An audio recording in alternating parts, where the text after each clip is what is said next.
In the twilight centuries of the Galactic Accord, war had been made impossible, not through peace but prohibition. The Accord's ancient, unshakable law among the stars banned all instruments of violence from beam lances to viral codes. Weapons in any form, physical or digital, had become sacrilege. The logic was simple and enduring. War had nearly unmade the galaxy once, and the elders who had survived it had vowed to erase the concept from existence. Worlds enforced compliance with neural-laced treaties and memory-locked archives. The notion of weaponry, even hypothetical, had been scrubbed from all public consciousness across thousands of species. Artificial intelligence monitored thought and speech, detecting even metaphorical references to violence. The penalty was mind severance, the quiet removal of an individual's memory stream, erasing all traces of forbidden knowledge. So when humanity arrived, dust-streaked, bruised by its own history, dragging behind a trail of radiation-burned satellites and jury-rigged starships, it was expected that they would adapt, or vanish. But Earth had never been one to fit inside the margins of expectation. They called the humans the wild children. To the Eldroni, the towering crystal-born archivists of the Accord, humans were primitives whose very culture was polluted with weapon thought. Their archives brimmed with tales of conquest, resistance, revolution, and war. Their songs carried rhythms of uprising. Their stories bled with loss, vengeance, survival. The Accord offered sanctuary on condition of compliance. The first generation of humans, dubbed the penitent delegates, were isolated within the archive moons orbiting Eldra Prime. There their minds were scanned and cleansed. Entire libraries were sealed behind memory veils. Linguists and anthropologists were assigned to guide humans in unlearning their inheritance. But the cleansing never took root. The humans remembered without remembering. Somehow, despite the Accord's filters and forgettings, they spoke in metaphor, sang in sorrow, danced in patterns that made no sense to the Accord but caused other species to pause, to feel fear. They told stories, and in those stories death still lived. Saris Vale was among the first to notice it. A hybrid xenoanthropologist of the Velari, she had studied 1,200 species across 7 spiral arms. She knew the difference between myth and message. The humans had been performing a mourning ritual on Archive Moon 4. A simple tale, according to the official record, passed down from Earth's lost epic, a boy who stands alone against giants, armed with only a slingshot and a name. But Saris watched as the children wept, as the air around the humans grew dense, charged, not electromagnetically, emotionally. She saw a young girl close her eyes and whisper the final lines, and the Velari implants behind Saris' eyes flickered. She saw the ripple in the air. She saw the fragment of reality bend. It wasn't a weapon, not by the Accord standards. But it was power. Human memory encoded in song, in story, in shared moment, was beginning to shape the world. Not metaphorically, literally. Eldroni Lord Archivist Veth Alorin summoned the Accord's inner spiral to address what he called the persistence anomaly. These beings have smuggled war into our peace not with weapons but with memory, he declared. They summon the old emotions, resurrect forbidden patterns, destabilize our enforced harmony. The Accord debated the implications. The Drathari argued for extermination. The Delphine Triumvirate suggested isolation. The Emetan Choir offered re-education through psionic resonance. But Saris Vale stood against them all. You mistake remembrance for rebellion. You fear that which you do not understand. What would you suggest? Alorin asked, his crystal form crackling with suppressed unease. Observe them, listen longer. If what they wield is real, then it is not a weapon. It is something we forgot existed. And what is that? Inspiration. They agreed to watch. And the humans, unaware or perhaps uncaring, continued. They told of broken cities rebuilt by those who had nothing. They sang of mothers who shielded children beneath burning skies. They spoke of betrayal and courage and sacrifice. Each tale a seed. Each performance a trigger. Across the archive moons, the impossible began to occur. Eldroni monoliths, long immune to all forms of kinetic influence, cracked slightly during a children's rendition of The Wall That Waited. A garden of thought fronds wilted and died when a human teen recited a poem about plague and loss. A Delphine symbiont, designed for emotion suppression, ruptured into tears during a human choral ode to the Battle of Last Earth. It wasn't just stories, it was memory, collective and unforgotten, encoded in culture. Humanity had turned remembrance into resonance, emotion into echo, pain into force. By the time the second generation of humans matured, they had refined the art into something more. Not quite performance, not quite magic. They called it resonance craft. And for the first time in 10,000 cycles, the Accord convened a war council, though they dared not call it that. Because while weapons were still banned, humanity had become one. The Accord's War Council met in secret, deep within the Helix vaults beneath Eldra Prime. Here, where even the stars themselves were shielded from view, the architects of galactic peace debated how to destroy what they could not name. Saris Vale sat among them, a silent witness. She had earned her place not through rank but relevance. The humans had trusted her, spoken to her freely, and now her mind was a tapestry of forbidden songs and half-remembered epics. She could feel the way their stories clung to her, threads weaving unseen forces just beyond understanding. "We cannot allow this to spread," croaked Grand Speaker Morth of the Drethari, a being of chitin and smoke. "Already the fractures are growing. The veiled harmonium on Syraxis has fallen silent. The cloud monastery of Ver is mourning. They use the human word for it now. Mourning, grief." The assembly shivered at the word. Lord Archivist Veth Aloran's voice, cold as glacial glass, cut through the fear. "The Accord's first duty is survival. We must find and sever this root before it takes hold of the whole garden." "And if the root is not a thing but a memory," Saris asked, her voice barely more than a breath, "then we burn the gardens." Meanwhile, far from the Helix vaults, the humans were gathering. No longer confined to the archive moons, they had spread to the Warden worlds, planets kept fallow by the Accord, barren of intelligent life but rich in potential. Here, under broken skies and forgotten suns, they built new homes. They built halls of memory, amphitheaters of story. There were no weapons, no warships, no battle formations. Only gatherings, circles, fires under alien stars. And yet, when the humans told their stories, the worlds listened. On Warden 9, a once sterile plain blossomed with black and crimson flora after the recitation of the bloodfields of Ypres. On Warden 2, mountains shifted subtly after a marathon saga recounting Earth's continental wars. Even space itself began to warp near Warden 5, a soft, pulsing disturbance aligning with the rhythms of a human ballad called The Long Retreat. The humans were not making weapons. They were changing reality itself. Among them rose figures of new power. Ira Solen, called the first cantor, whose voice could fracture stone. Bastion Rowe, who could spin a tale so vividly that listeners swore they felt the bullets, the bayonets, the roar of ancient tanks across distant, forgotten fields. And Leela Garin, who remembered with such fierce purity that her presence alone turned sterile ground into fields thick with red-blossomed memory plants. They were not generals, they were not lords. They were bards, chroniclers, rememberers. And each one was, in their own way, a weapon mightier than any plasma blade or singularity cannon.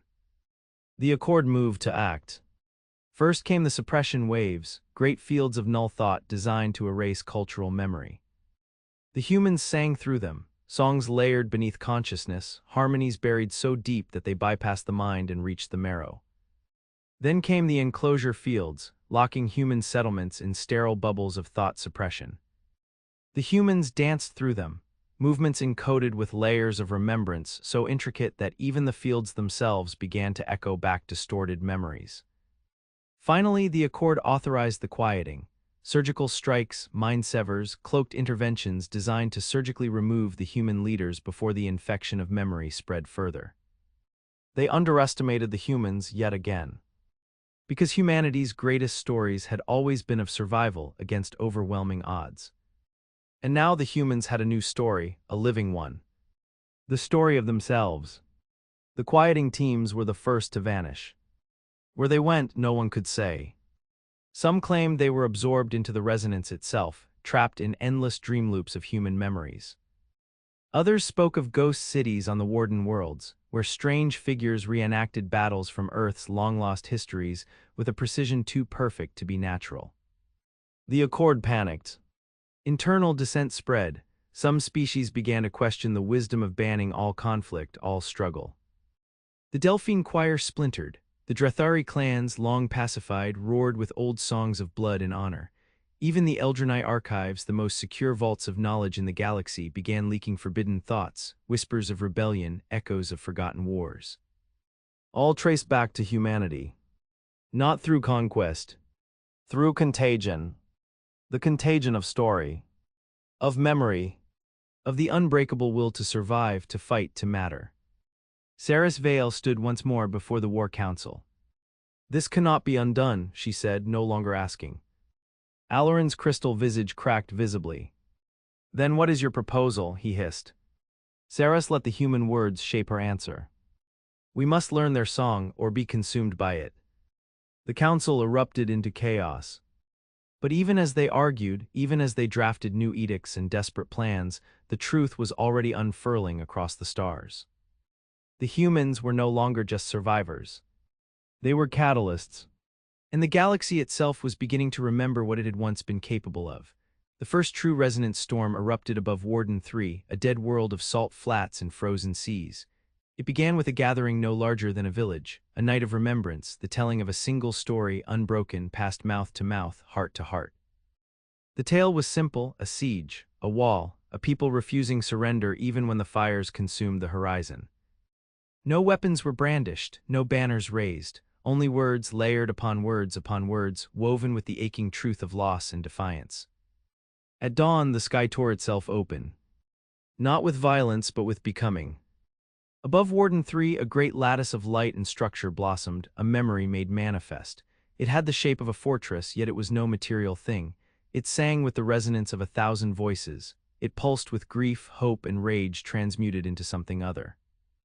The Accord's drones dispatched to investigate were unraveled before they even breached the atmosphere, their synthetic minds lost in recursive loops of human memory, trapped in endless reenactments of sieges that had never happened in their own histories. For the first time since the Great Disarmament, the galaxy trembled. On Eldra Prime, fractures spread across the Crystal Bastion. In the hidden chambers of the Helix vaults, Saris Vale and a handful of others worked feverishly, not to suppress the phenomenon, but to understand it. "What are they doing?" asked Jorvan Kott, an emissary of the Delphine, his voice fraying with fear. "This is no simple cultural artifact. They are reshaping causality." Saris nodded grimly. "They are teaching reality to remember alongside them." It was not the humans alone anymore. The resonance had begun to infect the non-human populations. Slowly at first, an Emiri child humming a human lament without knowing why, a Velari elder dreaming of wars he had never fought, but soon, more visibly, non-human enclaves organizing themselves into memory circles, composing new tales, remembering not what was, but what could have been. And every act of remembrance built new structures within the resonance field. New weapons, new fortresses, new armies, not of flesh and blood, not of steel and circuitry, but of will and story. Humanity called it the Dawn War, a war fought not through destruction, but through creation overwhelming control. And so the first armies of memory marched. Spectral formations of armored warriors, some drawn from Earth's most ancient epics, others entirely new, creations of the hybrid memories now flowering across Warden world populations. Each figure a crystallized story, each sword, each shield, a condensation of collective belief sharpened by the force of memory. The Accord responded with desperation. Null barrages rained across the Warden worlds designed to collapse thought structures. Some worked briefly. Memory armies dissipated under direct fire, but wherever a null strike landed, new songs rose in mourning, giving birth to even fiercer constructs. Reality itself had become a battlefield, no longer governed solely by matter and energy, but by meaning. Among the humans, the old leaders Solen, Ro, Garin passed into legend themselves. They no longer fought individually. They became archetypes, each giving birth to new memory strains, the voice that shatters, the teller of infinite wars, the gardener of graves. Saris Vale knew then that the tipping point had come. The Accord would either adapt or be buried beneath an avalanche of memory from which there could be no return. She made her choice. In secret, she crossed to Warden 3 under false identity. She sought out the humans, not to contain them, but to learn from them. It was there, among the memory fires and the living tales, that she found herself face to face with Leela Garin. The gardener of graves. She was no longer merely human, no longer merely alive in the way the Accord understood life. She was a nexus, a singer of futures yet unmade. "You've come to listen," Garin said simply, "not a question, a truth." Saris bowed her head. "We were told stories were dangerous," she said. "We forgot why." Garin smiled, sorrow and hope entwined. Because they are. That night, Saris listened as the humans told the story of the Accord itself. But not as it was. As it might have been. A vision of the ancient wars not ended by suppression but healed through struggle, through understanding. A galaxy where remembrance was not forbidden but sacred, where conflict was not annihilation but transformation. She wept as the story unfolded, feeling the false certainties burned away, leaving only the raw, terrible freedom of possibility. And above them, the stars themselves seemed to shudder. The future was no longer fixed. The great stagnant peace was dying. In its place, something fierce and living was being born. Something human. And beyond human. The Dawn War had only just begun. The first true victory of the Dawn War was not measured by territory or casualties. It was marked by the breaking of silence on Ver. The Cloud Monastery, once the Accord's sacred refuge for the contemplative orders, resonated with a new sound. Human music woven with the songs of 1,000 alien cultures, layered into a tapestry so powerful it destabilized the thought locks binding the monks' memories. Ver's skies, once sealed in perfect stillness, now stormed with visions, battles, love, betrayal, sacrifice. The monks, revered for their detached wisdom, fell to their knees not in despair but awe. They sang back. Their own stories, long buried by Accord edict, rose again. The birth pains of an ancient order being reborn into something fierce and unpredictable. Other worlds followed. The shining reaches of Syraxis, the moon holds of the Imri, the glass towers of Kelvarn, all places that had once stood as monuments to peace by forgetting, now trembled under the awakening weight of remembrance. The resonance had breached containment. And it was evolving. Memory constructs began to grow beyond their human origins. Hybrid forms emerged, shaped by the unique psychologies of other species. Drathari battle choirs, vast formations of chitinous voices singing living armor into existence. Delphine vision dancers, weaving probability into phantom fleets that sailed the starwinds. Velari memory bloomers, coaxing entire ecosystems into being with a whispered recollection of paradise lost. Each culture, once stripped of its martial roots, now rediscovered its own primal essence through the human example. The galaxy became a crucible of rebirth. 1,000 new weapons, none of them material, all of them devastating. The Accord leadership fractured. Some, like Lord Archivist Veth Alorin, clung to the old doctrines, calling for absolute sterilization of infected worlds. Others, younger, more daring, saw the futility. They began deserting, defecting, even joining the new human-led gatherings known simply as the Circles. Saris Vale became a symbol among them, a bridge between what was and what must be. But change demanded sacrifice. When the Accord launched the Null Armada, vast fleets armed with the most forbidden technologies left over from the pre-Accord wars, the Dawn War entered its next phase. The Null Armada was not sent to conquer. It was sent to erase. Entire worlds not simply bombarded but cut free from the fabric of memory, as if they had never existed. Warden 9 was the first to fall, a burning flower of resonance shriveling into non-being. The humans and their allies realized then, survival was not enough.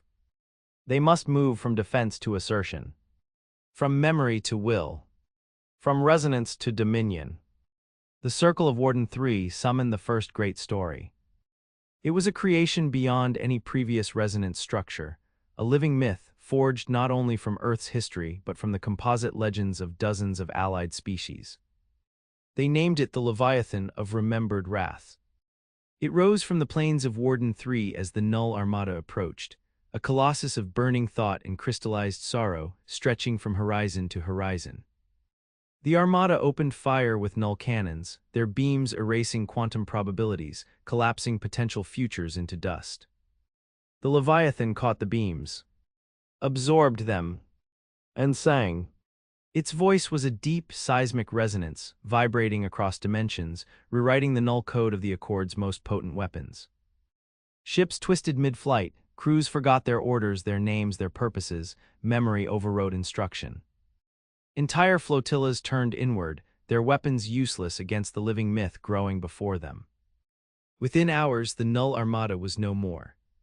Some vessels fled into deep voids, their crews weeping without knowing why.